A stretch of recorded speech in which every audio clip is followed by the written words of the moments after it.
Report 3, The War of Liberation. After the civil war in which the previous leader of the Shadow Paladin was slain and the clan brought into the war effort, there has been a disturbance from the deep. An age-old clan once imprisoned by the Void has been released by making a deal with one who resides on the planet Earth. This shows how our worlds are linked. The Void feared the power of Majesty Lord Blaster and as such the prize for the Aquaforce clan. The three heroes of the previous war: Blaster Blade, champion of the Holy Sanctuary and the light half of Majesty Lord's power; Blaster Dark, the hero of shadows and the dark half of Majesty Lord's power; lastly, Dragonic Overlord, who is in slumber due to using his life force in an effort to fight the previous Dark Ruler of the Shadow Paladins, the only one left who could take on the Void if awoken. These heroes were taken by one who was a part of the Void's main invasion force and were locked away. Newly released, full strength and with the might of the Armada, Aquaforce set upon the world whilst it was still chaotic and disorganized.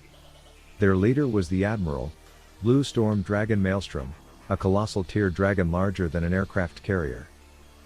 With Admiral Maelstrom able to transport a great number of troops upon his back, they were able to expand their rule of the seas quickly. This was not enough for him.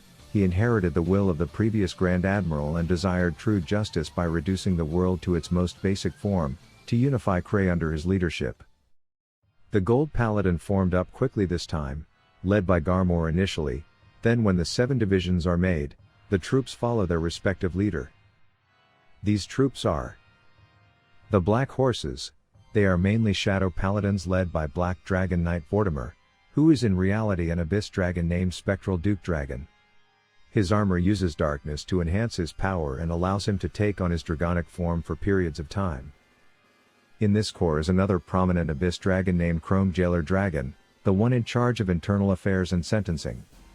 He is of Shadow Paladin originally and disciplines all of the Gold Paladin troops in the same way. Due to the sudden surge in ranks, there have been many who have found themselves under his gaze. Whether you are a friend or foe, any who come under the judgment of the Black Dragon will only find suffering until they wish for death just to escape, with hope in the next world that he will not follow. The Red Lions, led by Incandescent Lion, Blonde Easel. He leads by prioritizing safety in his troops and fights for the majority of the war, becoming a well-known hero and one who makes it to the final battle against Maelstrom and the Void. He was able to tap into his armor's latent power and became Blazing Lion, Platina Easel when he realized that he was at first only saving people due to duty and not from love of his people, overcoming the Dragon of the Deep and the Void to win the war with some unlikely aid. The Azure Falcons are relatively unknown. Only one trooper is named, the Falcon Knight of the Azure. It has been noted that these knights are smaller than many of the troops, but they are noted to show more courage than most in the battlefields. The Purple Elephants are also unknown. Their only mention is that of the Sacred Beast Alphas and that he is the guardian of this armor, awaiting the one who will be chosen to claim this. The Silver Wolves, led by Great Silver Wolf Garmor. Garmor was at first the leader of the Gold Paladin clan. He later takes the role of mediator and manages the troops due to knowing the 3 heroes from the previous civil war. There is the White Hares, led by White Hare in the Moon's Shadow, Pelennor. He is in charge of recon and intel management. His armor allows him to hear sounds from a long distance and be able to cover ground at inhuman speeds. He is also able to sacrifice his power to gain a huge burst of speed and clear great distances, but this is incredibly taxing to use. The last armor troop are unknown. The wearer of this armor and the troops have no details.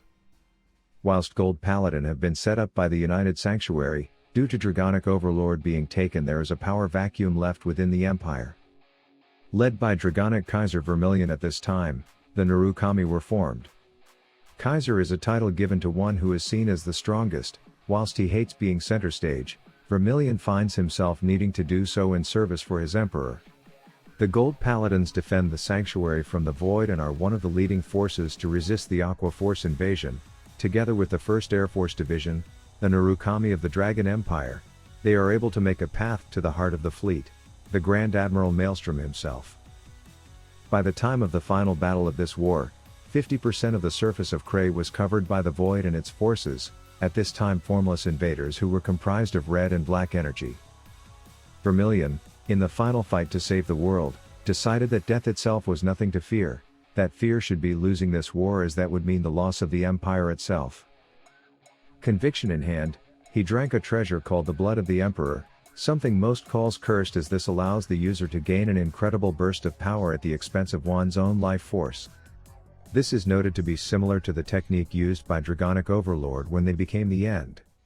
He was able to arrive in the heart of the storm before any of the gold troops.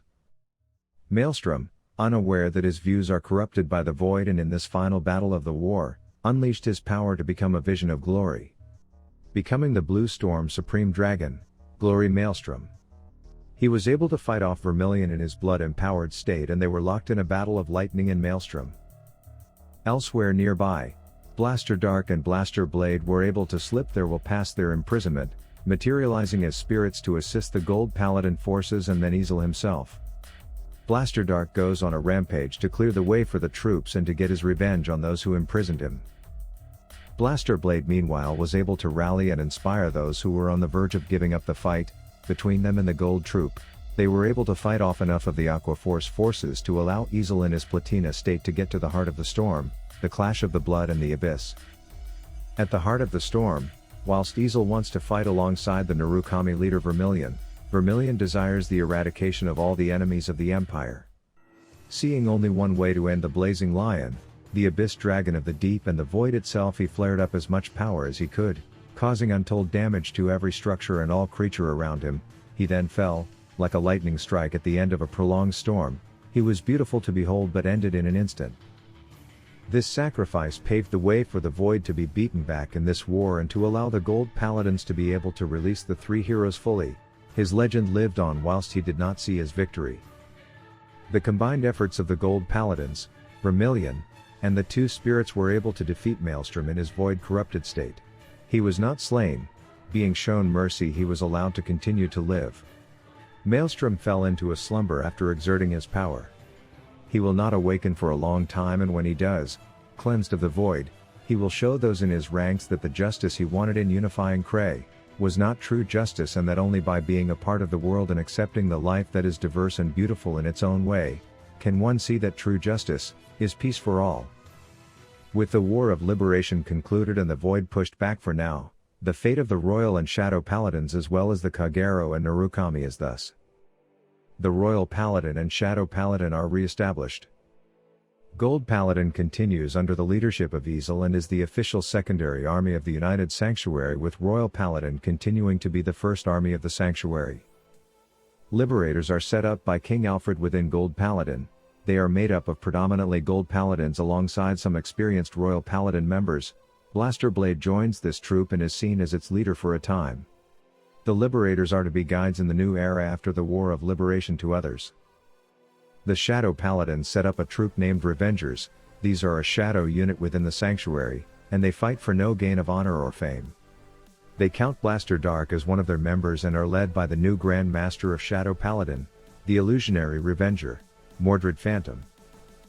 Kagero is re-established and brought back together.